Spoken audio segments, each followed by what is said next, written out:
खून का बदला।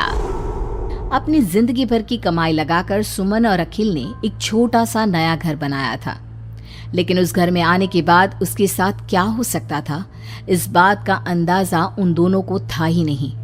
अभी इस घर में आए हुए उन्हें 2 दिन भी नहीं हुए थे। एक शाम जब अखिल घर में नहीं था तो किचन में खाना बनाते वक्त सुमन को ऐसा लगा जैसे किचन की दीवार के पीछे से किसी के बात करने की आवाज आ रही थी। कौन हो सकता है यहाँ पर? इतना धीरे धीरे कौन बात कर रहा है? सुमन दीवार से कान लगाकर बात सुनने की कोशिश करती है, लेकिन उसे कुछ सुनाई नहीं देता। तभी अचानक घर की लाइट चली जाती है और दरवाजे पर जोर जोर से दस्तक देने की आवाज आती है। सुमन दरवाजे की तरफ दौड़ कर जाती है, लेकिन दरवाजा खोलने से पहले कोई आवाज उसके कान में धीरे से सुनाई पड़ती है। सुमन, मैं यहाँ हूँ, तुम्हारे घर में। सुमन जोर से चीखती है और दरवाजा नहीं खोलती। दरवाजे की बजने की आवाज धीरे धीरे तेज होने लगती है। सुमन लड़खड़ाते कदमों से आगे बढ़ती है और झटके के साथ दरवाजा खोलकर अपनी आंखें बंद कर लेती है। तभी अचानक से अखिल की आवाज सुनकर उसे होश आता है। सुमन, क्या हुआ? तुम इतनी घबराई हुई क्यों हो? अखिल, वो लाइट चली गई और कोई है इस घर में। अखिल, मुझे बहुत डर लग रहा है। वो किचन की दीवार के पीछे से किसी की आवाज आ रही थी। कैसी बात कर रही हो? तुमने खुद सारे लाइट के स्विच ऑफ किए हुए हैं। देखो, लाइट तो आ रही है। सुमन, तुमने घर में अंधेरा क्यों किया हुआ है? और किसकी आवाजें आ रही थी? चलो चलो, मैं जाकर चेक करता हूं। नहीं अखिल, मैंने लाइट ऑफ नहीं की। और मैं क्यों लाइट ऑफ करूंगी? ये देखो, ध्यान से देखो, घर के सारे स्विच ऑफ हैं। तुम भी ना कमाल करती हो सुमन। तुम्हारी तबीयत तो ठीक है? ये देखकर सुमन और भी ज्यादा डर जाती है कि सच में लाइट की सारे स्विच बंद थे। सुमन समझ नहीं पा रही थी कि ये सब किसने किया होगा। ठीक उसी वक्त अखिल किचन की तरफ जाता है और सुमन को ऐसा लगा जैसे पीछे से किसी ने उसके कंधे पर हाथ रखा। उसने जैसे ही पलट कर देखा, एक साया उसके घर के दरवाजे से बाहर निकलता हुआ नजर आया। अखिल, अखिल यहाँ आओ, देखो कोई तो है। अभी अभी मैंने उसे बाहर जाते हुए देखा है। सुमन, मुझे लगता है कि तुम्हारी तबीयत ठीक नहीं है।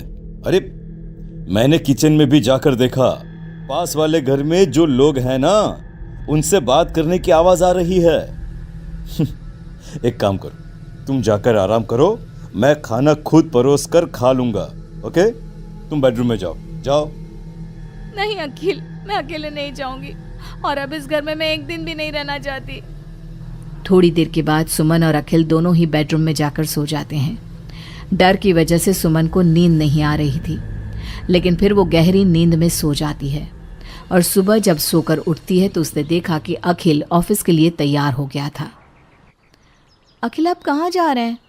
मुझे इस घर में अकेला छोड़कर आप कहीं नहीं जा सकते। देखो सुमन, मेरा ऑफिस जाना बहुत जरूरी है। कल तुम ऐसे ही डर गई थी। अब परेशान मत हो और मैं ब्रेकफास्ट बाहर कर लूंगा। ओके? जब तुम्हारी तबीयत ठीक लगे तो तुम खाना बनाकर खा लेना। और हाँ, अगर तुम कहो तो मैं तुम्हारे लिए बाहर से खाना भिजवा दूं। नहीं अखिल, उसकी कोई ज़रूरत नहीं है। मैं अपने लिए खाना बना लूंगी, लेकिन मुझे डर लग रहा है। डरने की कोई बात नहीं है। अभी मैं चलता हूँ, तुम अपना ख्याल रखना। चलो, गुड बाय। अखिल के जाने के बाद सुमन बाथरूम में नहाने के लिए चली जाती है और शावर ऑन करती है। नहाते नहाते सुमन को एहसास होता है कि शावर से पानी की जगह खून गिर रहा था। उसने घबराकर सामने लगे मिरर में देखा और ये देखकर उसके पैरों तले जमीन खिसक गई कि वो पूरी तरह सर से पैर तक खून में भीग चुकी थी। सुमन भागकर बाहर आती है। उसे अपने घर का पूरा फर्नीचर जला हुआ नजर आता है और उसके ठीक सामने खड़ी हुई थी एक औरत जिसने दुल्हन के कपड़े पहने हुए थे। उसके चेहरे पर लंबा सा घूंघट था और उसके शरीर से खून टपक रहा था। कौन हो तुम और क्या चाहती हो मुझसे? यहाँ क्यों आई हो तुम? मैं तुमसे तुम्हारा पति चाहती हूँ। मुझे अपना पति दे दो और मैं वापस चली जाऊंगी। लेकिन मेरा पति? अखिल, मेरा मतलब तुम्हें मेरा पति क्यों चाहिए? हमने क्या बिगाड़ा है तुम्हारा? तुमने नहीं, हर सुहागन औरत मेरी दुश्मन है। और जब भी मेरी आंखों के सामने कोई औरत अपने पति के साथ नजर आती है तो मैं उसे जिंदा नहीं छोड़ती। लेकिन तुम ऐसा क्यों करती हो? और प्लीज मैं तुम्हारे आगे हाथ जोड़ती हूँ, तुम मुझे और अखिल को जाने दो। हम दोनों हमेशा के लिए ये घर छोड़कर चले जाएंगे। अब ऐसा नहीं हो सकता। एक बार जो इस जमीन के आसपास से गुजर जाता है उससे फिर हमेशा के लिए मेरे साथ इस जमीन के नीचे मेरी दुनिया में चलना पड़ता है। और तुमने इस जमीन के ऊपर अपना घर बनाकर अपनी दुनिया बसाने की कोशिश कर ली। अचानक से वो औरत सुमन को उसके बाल पकड़कर जमीन पर घसीटने लगती है।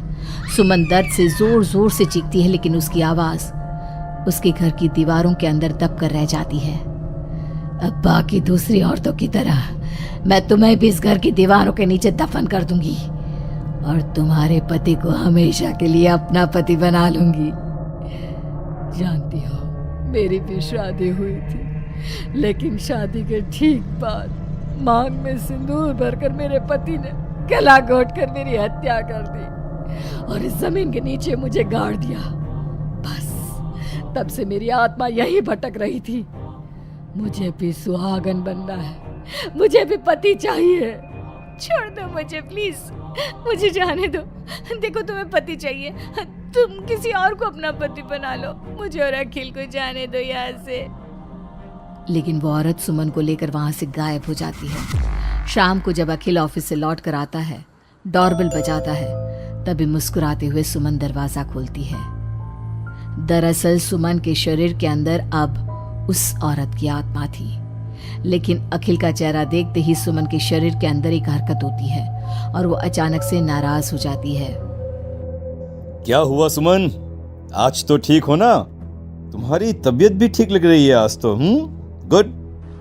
मुझे नहीं पता था कि तू आने वाला है यहाँ, वरना तो मैं तेरी मौत का सारा इंतजाम करके रखती। क्या हुआ?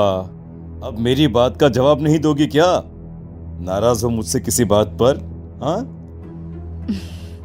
ऐसी तो कोई बात नहीं है। जाओ, डाइनिंग टेबल पर तुम्हारा फेवरेट खाना लगा दिया है, जाकर खा लो। हाँ, खुशबू तो बहुत अच्छी आ रही है। वैसे भी सुबह से कुछ खाया नहीं है। थैंक यू यार, मैं जल्दी से जाकर खाना खाता हूँ। ओके? अखिल जैसे ही खाने की कटोरे का ढक्कन हटाता है तो वो हैरान रह जाता है कि वहां पर सुमन का कटा हुआ हाथ था। उसमें पहनी हुई चूड़ियों से वो सुमन के हाथ को पहचान जाता है। खाने की जगह सुमन के शरीर के छोटे छोटे टुकड़े काटकर उस आत्मा ने अखिल के सामने परोस दिए थे। अखिल घबराकर वहां से भागने लगता है। तभी सुमन के शरीर में मौजूद वो आत्मा अपने असली रूप में आकर अखिल के सामने खड़ी हो जाती है। कौन हो तुम? और क्या किया तुमने मेरी पत्नी के साथ?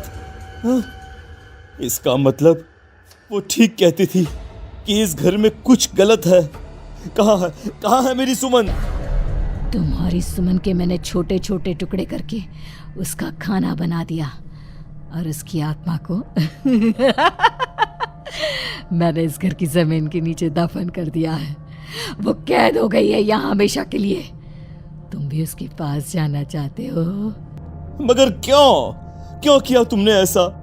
क्या दुश्मनी थी तुम्हारी और मेरी पत्नी? पहले तो मैंने तेरी पत्नी को सिर्फ इसलिए मारा क्योंकि मैं तुझे अपना पति बनाना चाहती थी। मेरी आत्मा जो पूरे एक जन्म से किसी से शादी करने के लिए तड़प रही है, उसकी हसरत पूरी करना चाहती थी मैं। और इसलिए मैंने तेरी पत्नी का रूप लेकर तेरे साथ रहने के बारे में सोचा। लेकिन जानता है, अब मैं तुझे जिंदा नहीं छोड़ूंगी। लेकिन क्यों? देखो तुमने सुमन के साथ जो भी किया, मुझे जाने दो यहाँ से प्लीज। अखिल भागने लगता है, लेकिन घर का दरवाजा अब लॉक हो चुका था। अब तो भाग कर नहीं जा सकता। मेरे हाथ तेरे खून से रंगने के लिए बेचैन हो रहे हैं। मेरा गला सूख रहा है, अब उसकी प्यास तेरे खून से ही बुझेगी। अरे लेकिन क्यों? तुम्हारी आखिर मुझसे दुश्मनी क्या है? आत्मा अखिल की बात का कोई जवाब नहीं देती और अपने लंबे नाखून उसके गले में गड़ाकर उसके शरीर को खा जाती है और उसके बाद जोर से हंसते हुए कहती है, तेरा शरीर भले ही अखिल का शरीर है, लेकिन तेरे अंदर मेरे पिछले जन्म के उसी पति की आत्मा थी जिसने शादी से एक रात पहले गला दबाकर मेरी हत्या की।